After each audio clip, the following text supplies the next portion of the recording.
Welcome to the Real Estate Pros Show, where we interview real estate investing professionals from coast to coast, as well as the service providers that serve the real estate investing industry.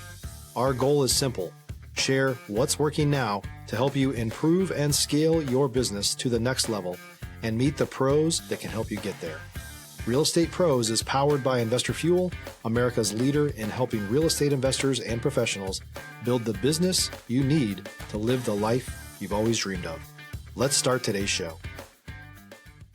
Property insurance for real estate investors doesn't have to be difficult, but it does need to be there to protect you when you need it. MyInvestorInsurance.com not only provides insurance at 15 to 30% cheaper than traditional agencies, it's built specifically for real estate investors like you. You can set up an account in about 2 minutes, get quotes on properties, turn on and turn off insurance for your fix and flip or rental properties in around 2 minutes without having to talk to anyone directly, all through our portal. There's no better way or faster way to make sure you've got the coverage you need to protect you, and no more lengthy policies either. Once you're set up, you're billed monthly and prorated by the day for however long your policy is active. It's powered by MSI, the third largest independent MGA, with 1.5 million customers and more than $1 billion in cumulative premiums written. Get set up today in about 2 minutes at myinvestorinsurance.com/fuel. Hello, everybody. Welcome to the Real Estate Pros Podcast. I'm Mike Stansbury, special guest all the way from Wisconsin, Derek Dombeck. How are you, sir?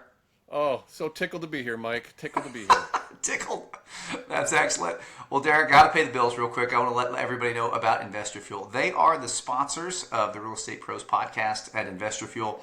We help real estate investors, service providers, and real estate entrepreneurs 2 to 5x their businesses to allow them to build the businesses they've always wanted and allow them to live the lives they've always dreamed of. Derek, you're in Wisconsin. Let me ask you, are you a Chicago Bears fan? Yeah, every time they lose, I'm a huge fan of theirs. That was one of the best things about the draft this year, that how they played the Bears, and it's just it's funny. I'm a Cardinal fan, so I have no love for any kind of Chicago sports.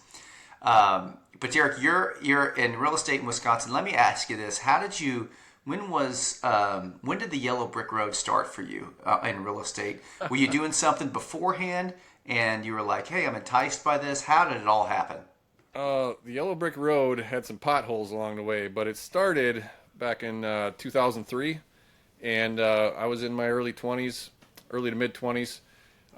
Started like everybody else does, bought a couple fixer-uppers, and the difference is I don't really do anything halfway, so I bought 2 fixer-uppers, and I started 2 new construction projects within the first 60 days in business, and we rode the boom up until 2007, built up a pretty nice little portfolio, and then we hit the major potholes in the yellow brick road, I should say. Yeah. Got our butts handed to us and quickly learned all the mistakes that we made, and we thought we were God's gift to real estate investors when we really didn't know nothing. And so that was a turning point. That was either learn alternative methods to buy and control real estate, because my banking relationships were in the toilet, my credit was in the toilet, and ultimately, eventually, after several years, I did get forced into bankruptcy. So from that point forward, which is about 2010, 2011, I've never used institutional financing for real estate investments since. I raise private capital. I do business with real people, and that's my preference. Never say never. I may use an institution here and there, but it's not my goal. Oh, I bet the bank likes you now. I bet they would be knocking down your door more than likely. But yeah. So one of the things I always tell people, your journey sounds the potholes are necessary, aren't they? I mean, they just you got to be humbled in this business. The first time I ever bought and flipped a house, I lost $10,000, and I had to turn to my wife and say, "Hey, we're going to do this again." And, but it was either that or what, go back to, some job that I probably would have hated at that time.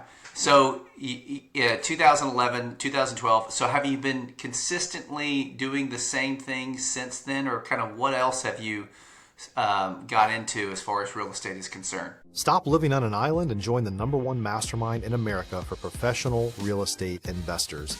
Investor Fuel is a community of hundreds of the nation's top investors working together to build stronger businesses and better lives. In addition to the amazing community of real estate investors acting as a board of advisors for one another, Investor Fuel members have access to 100% funding on purchase and repairs for our members only, a health insurance program, and benefits and discounts that more than pays for the membership of most of our members, meaning it's actually costing you money to not be a member of Investor Fuel. If you're looking to scale your business and build a business that allows you to live the life of your dreams, please visit investorfuel.com today and book a call with our team. Yeah, I would say consistency is not a word that goes synonymous with me. Shiny object syndrome for a long time, definitely. But no, I've always primarily been in residential real estate of one way, shape, or form. We've done some commercial projects. I've been involved in a couple of mineral quarries, one I still own, and some other stuff. But I took on a business partner in 2012-ish, and we were raising private money for our own transactions, and we got to a point where we had more money than deals, but we had now started building a network. That was my first mistake in the first 5-6 years in business. I had no network. Obviously now there's the internet and ways that people can plug in remotely all the time, but back then that wasn't really a thing. And now with masterminds and all of that stuff, like it's awesome. We have people to turn to, and that's key, right? But at that point, we were finally starting to grow a network, and we started just dabbling in the lending business, and that grew organically over time. So we had a coaching program. We were teaching people how to flip properties, but we were also bringing the funding. So we'd make a little spread. And in reality, what we were doing was we were teaching our future borrowers, which was awesome. And we kind of figured out, we like the lending business more than we like the coaching newbies business. So I exited that. My business partner bought me out of it about a year and a half ago. But, through 2020, 21, 22, 23, we were doing 20 to 25 loans a month, which in our market is about $3 to $3.5 million. So why is that important? Well, I did the valuations for every loan. Right. So I'm looking, and we were lending statewide in the state of Wisconsin. So we would probably take in 60 applications on average to close 25 loans in a month.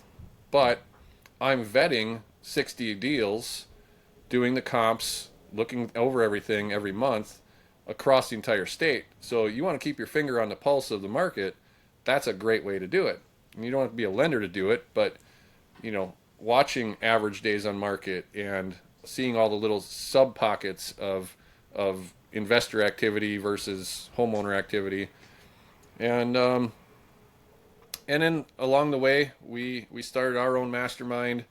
I run what's called the Generations of Wealth. I have a podcast called the Generations of Wealth, and we started putting on a networking event on a cruise ship. Did that for the last few years, and shiny objects, but these things all presented themselves, and we jumped on them. Well, it sounds like there's a couple different shiny objects. There's the shiny objects that get you maybe off into maybe a different industry, maybe off kilter a little bit. But it seems like every time you're on the highway and you just took another turn, maybe to maybe a better highway in some of these instances where you just described, hey, I had a coaching program and it turned out that I really enjoyed and was more profitable with the lending side.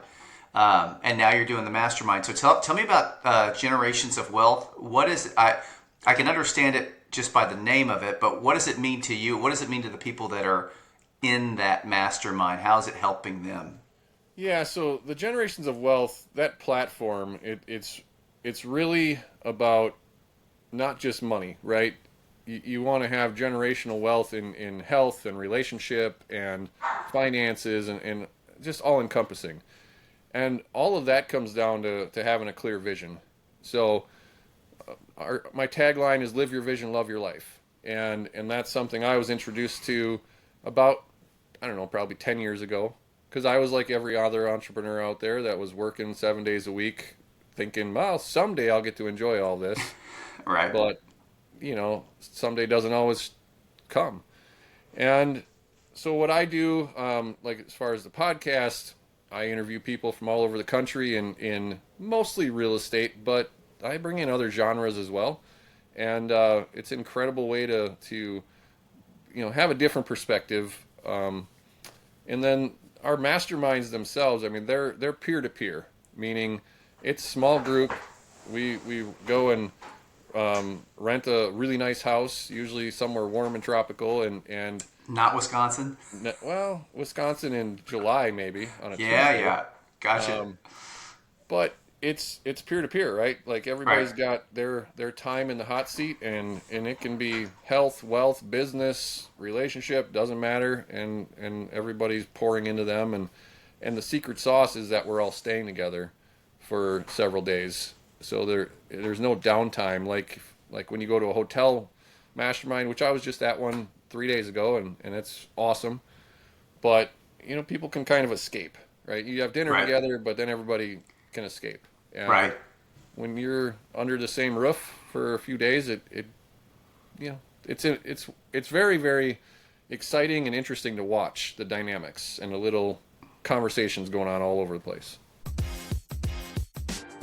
If you're looking for consistent, high-quality leads, look no further than Investor Machine. Investor Machine isn't just another agency. It's the most sophisticated, data-driven lead generation company on the planet for real estate investors, and serves the role of being not just a lead generator for your business, but a marketing partner that is helping you achieve your goals along the way. Go to investormachine.com to learn more and schedule a call with our team today.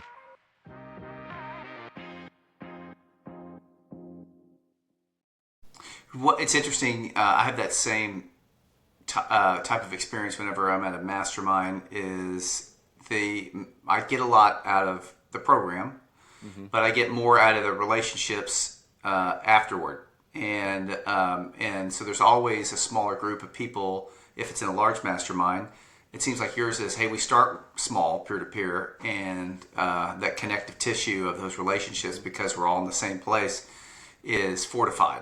That's what it sounds like to me. And so how long have you been doing the mastermind, and is it local to, is it national, or is it people from all over, or just Wisconsin? No, it's national. In fact, I don't want people from my backyard because they're not going to be open and honest with each other and vulnerable with each other. So we've been doing it for about 7 years, and started off just as a group of friends, honestly. That's how the original group started. And then we had people asking how could they join, and the answer was you can't. It's invitation only.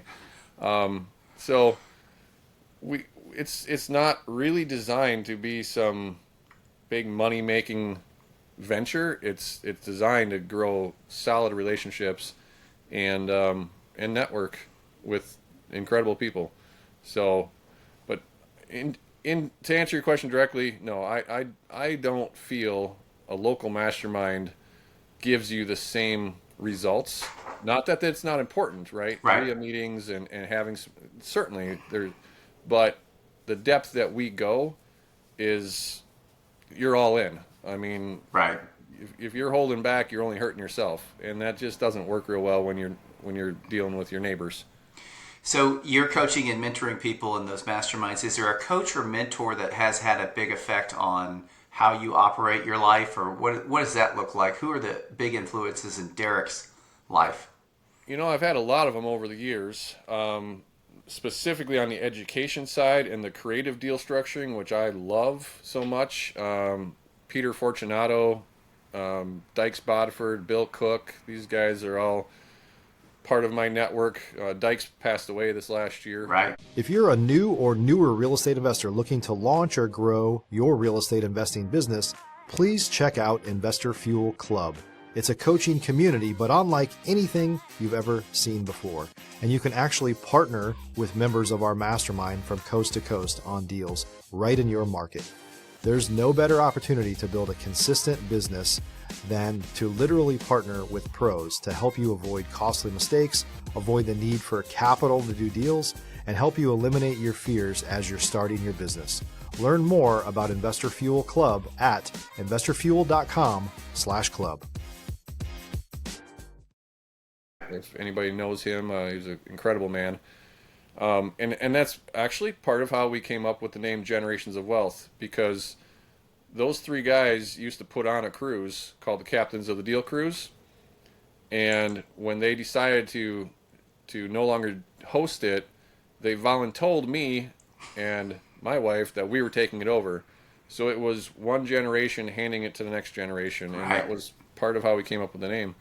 So they have been really, Bill, if anybody's listening to this that knows Bill Cook, he's kind of a pain in my ass, and great guy, and I've learned a lot from him, but he's the guy that, we'll call each other weekly or semi-weekly and just give each other a lot of trash talk. Right. So if you ever get a chance to run into Bill Cook, you say you heard Derek Dombeck on this, podcast, and said that, Bill Cook is, and you fill in the blank with whatever you want, and I'll go with it. Okay. Yeah, okay. So I've got permission there to do that. I will do that to Bill when I see him. I may run into him. All those guys I know, they're OG guys, and very, very well known, and just helped a lot of people in the real estate space. And we're the guys that started marketing and educating people back in the day. So Derek, now that you've, and I'm curious so you've sold out of the lending business. Mm-hmm. What are we doing? Are we active now in real estate? Are we still doing creative deals or how? Okay, tell me about that. Tell me about a fun. I always like people to choose your own adventure. You can tell me about, hey, the latest deal I've done, or man, this was the wildest deal I've done. I'm going to do one. I'm going to try and do it as fast as I can because I know we only have so much time. But I just resold this property 2 days ago, so that's the spoiler alert on the back end. But day after Thanksgiving, I met with a guy who was losing his home to foreclosure 10 days later. Okay, I met with him at his home, and this was a 25-year-old house. 4-bedroom, 3-bath, full walkout basement, 5,000 square feet, and it is full-on hoarder. Mm-hmm. But it's hoarder with papers, books, boxes, like clean stuff, nothing dirty. Right. So he was, he's from Germany. He was brought to the University of Wisconsin-Madison as a scientific researcher, and he learned after 2 or 3 years that University of Madison really wasn't all that interested in supporting his thesis, which was on how to stop the inevitable nuclear Armageddon that is going to wipe out the world, to which he has a solution. And so he left the university, convinced his wife to support them financially for a couple years so he could do his research from home. After a couple years, she left and went back to Germany, gave up her green card, said, I've had enough of this. And so even 10 days before sheriff's sale, his primary focus was finishing his research because he's trying to get letters out to the 10 nuclear the 10 nuclear superpowers, the UN, the Pope, right? And I even said to him in that 2-hour time frame we were together, we talked about the house for 10 minutes. That was it. Everything else was his research. And he backs it all up with biblical passages, but only the ones that support his narrative. All right. So I said, this was a Friday night. I was leaving to host an event in Mexico on Monday morning. And I said to him, I need an answer from you if we're going to work together to stop this foreclosure, because he owed $397,000 on a $700,000+ house. Mm. We could pay it off. We could reinstate it with about $65,000. Bring the loan current. Like we had things we could do. And I said, I need to know by Sunday night because I have to get my title company going on this immediately. And I'm talking real fast because this is a long story. No, go ahead. We're good. This is when you said this guy's got the cure for nuclear disarmament. Absolutely. I'm like, okay, yes, bring it. So this is all still in the first night, right, that I'm at his house. Okay, so I said, I need an answer by Sunday night. And as I'm walking out the front door, he said, well, Sunday night, does that mean midnight? And I said, his name is Lawrence. I said, Lawrence, you have until Sunday night, 9 p.m. Central Standard Time to give me an answer. He texted me at 8:53 p.m. Central Standard Time, Sunday night, with this bullshit list of demands. And I said, good luck, I'm out. And I went to Mexico. 2 days later, I get an email addressed to me and 3 other people, one of which I know, the other 2 I don't, that was wondering if we could all collaborate to save his house, because he's hoping somebody would buy it and let him stay there, right? This is his research lab. Right. And by the way, everything is God's will. Now, I'm a Christian man. I'm not judging anybody or any way or anything. But, you know, I had made the comment to him because he said, I really need to hear from God as to what I should do. If it's God's will that this house is taken from me, that's the way it's going to be. I'll get in my Prius and I'll drive away from all this research. And I said to him, I said, well, what do you think me being here? Is that a sign from God? He said, well, you could be my salvation or you could be my last temptation. I'm not sure yet. Okay, so that's when I was still at his house. So Tuesday he sends this email. He wants, 4 of us to collaborate with 5 business days left to see if we could save his house. We put that email into a Word doc to see how long it was. It was 32 pages long. Everything he does is he's ADD, he's off his meds. It's crazy long, right? So I didn't even respond. However, I was the only person that had been in that house that could go to the sheriff's sale and know what I was bidding on. So I went to the sheriff's sale the following Tuesday. I was going to bid up to $510,000. I had $51,000 in my pocket, and it went for $535,000. And he was at the sheriff's sale. There's about 30 people in the room. He asked the lieutenant that was conducting the sale if he could address the room before the sale to talk about his research. And the lieutenant told him to kick rocks. Can't have you influencing the sale. So he thought I was there to buy the house for him. I didn't have a contract with him. I was there to buy the house for myself, but I didn't get it, right? So I sat on it for about 3 days, and it was bothering me. So I called him up. I said, in Wisconsin, we have until the confirmation of sale hearing, which is usually 10 to 14 days later, where the homeowner can still pay off their house. It has to be paid in full, but they can still do it and save their house.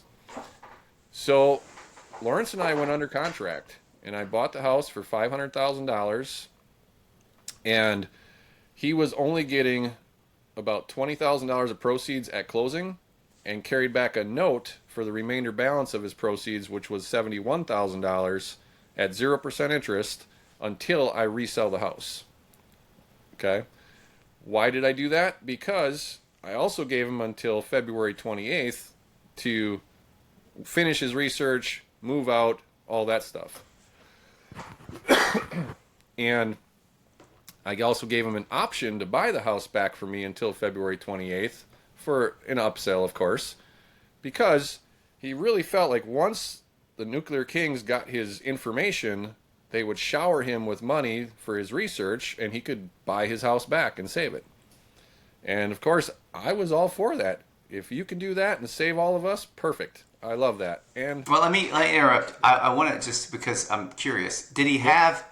So he had the bio, but did he have the connections to get the information to those people? Okay, all right. Proceed, sir. Where do you get Putin's address? Where do you get the Pope's address? I don't know. Do you Google that stuff? I'm not sure. I don't know. And by the way, even before we closed, he was down to zero money. I mean, I had to pay his cell phone bill and his internet bill so he could still communicate with me, So he's out of money. He's living in a $750,000 house. And so I'm giving him till February 28th. Now, we'll kind of fast forward through January. We get into late February, and it's coming up on the day, and Lawrence hasn't packed a single thing. He's not made any plan. He's going to live in his Prius. Like, he's adamant about that.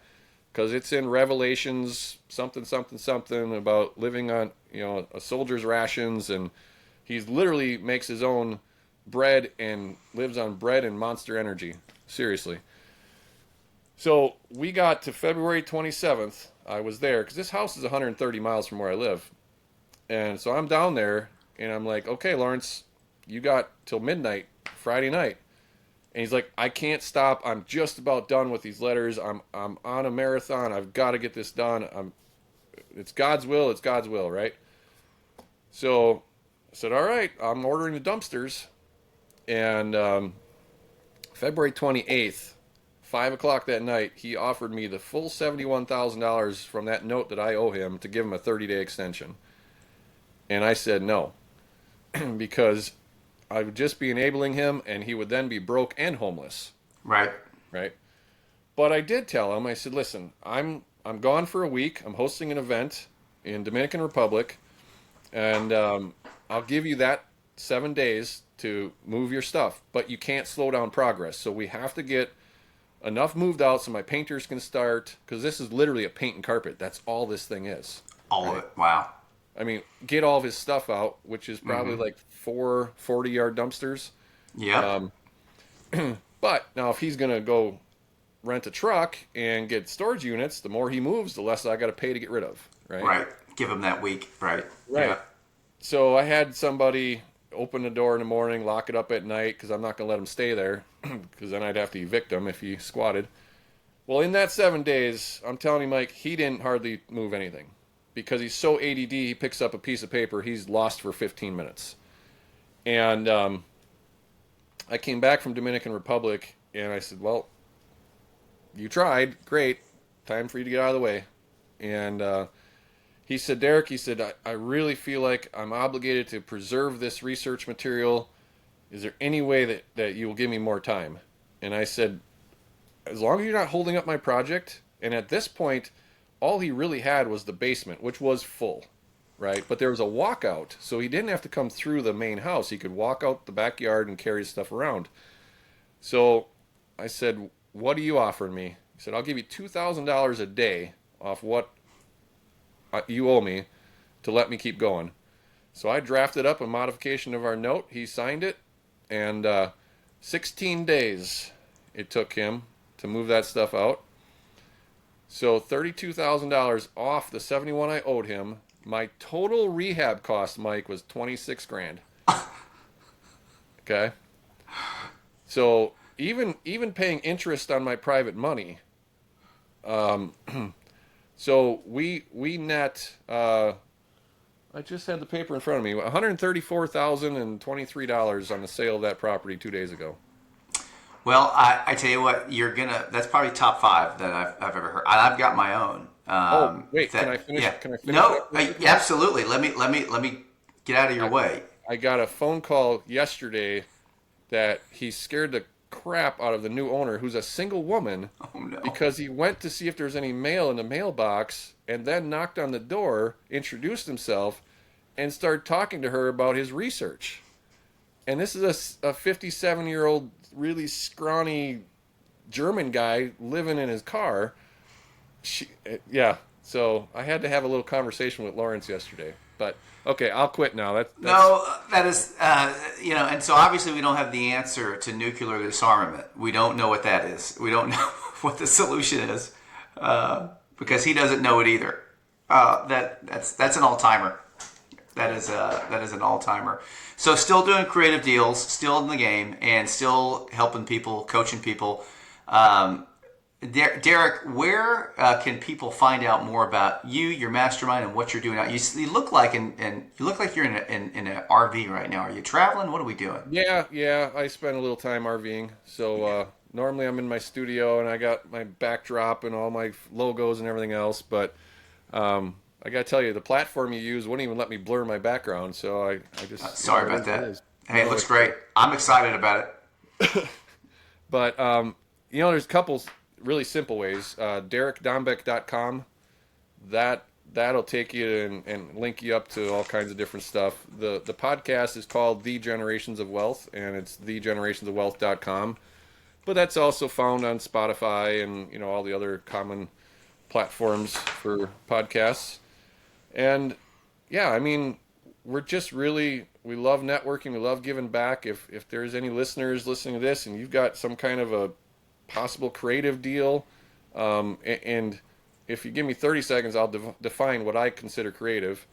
Buying subject to is not creative. using leases, using options, seller finance, land contracts, none of that is creative. Creative is how you use all of those tools together to solve somebody's problem. So I bought a house one time that was sub 2. She was behind 2 payments. She needed cash at closing, but she carried back a second mortgage for the remainder of the purchase price. Then I brought in a financial friend for the cash I needed, gave him a participating note in his IRA, then lease optioned the property to the end users. 2 years later, they exercised their option, bought the house, paid back the participating note, paid off the seller carryback, paid off the sub 2 note, walked away with the profit. That's what I consider creative deal structuring. Yes. Yeah, and that was excellent, and I love the way that you creatively dealt with your your seller of the $750,000 house. Well, Derek, thanks for being part of the Real Estate Pros podcast, guys. Go check them out. We'll put that information in the show notes. Thanks for watching the Real Estate Pros podcast. We'll see you next time. Awesome. Thanks for joining us for today's Real Estate Pros show. You can learn more about the amazing benefits of the Investor Fuel Mastermind community, including surrounding yourself with hundreds of other rock stars, 100% financing for your deals, and members-only discounts from vendors you're likely already using that, as a member of Investor Fuel, will save you more than the cost of your membership. Visit investorfuel.com to learn more. If you're interested in joining us as a guest of this show, please visit investorfuel.com/pros to apply. You can also check the show notes for access to free resources, how to get access to world-class lead generation, and much more. Don't forget to subscribe so you never miss another episode. Have a great day. We'll see you on the next show.